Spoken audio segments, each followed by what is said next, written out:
Hi, I'm Alice Boxall, a software engineer on the Google Chrome accessibility team. And I'm Rob Dodson, a developer advocate for Chrome.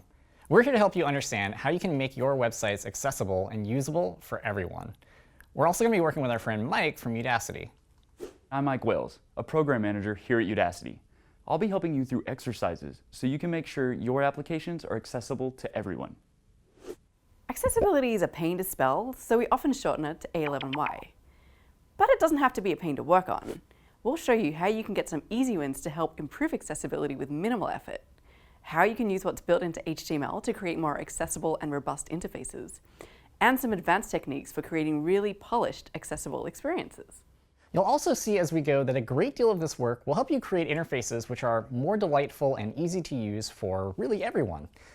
In fact, I think a lot of developers have only a pretty hazy understanding of what accessibility means. Something to do with government contracts and checklists and screen readers.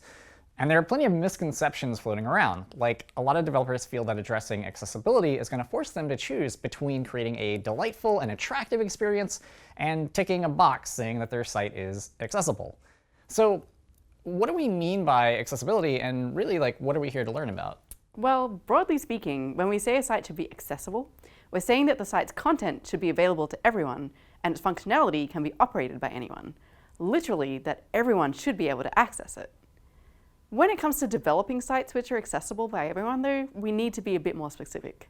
As developers, it's easy to fall into the trap of assuming that all users can see and use a pointer interface like a mouse or a touchscreen and experience your application the same way that you do.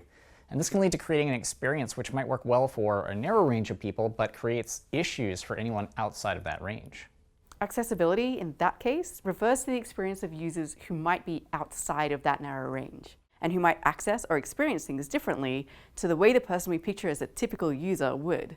Specifically, it concerns users who are experiencing some type of impairment or disability. And I say experiencing there because it makes absolutely no difference whether that impairment is situational, temporary, or permanent. So with that in mind, let's explore what happens when we actually do take an inaccessible site and make it more accessible.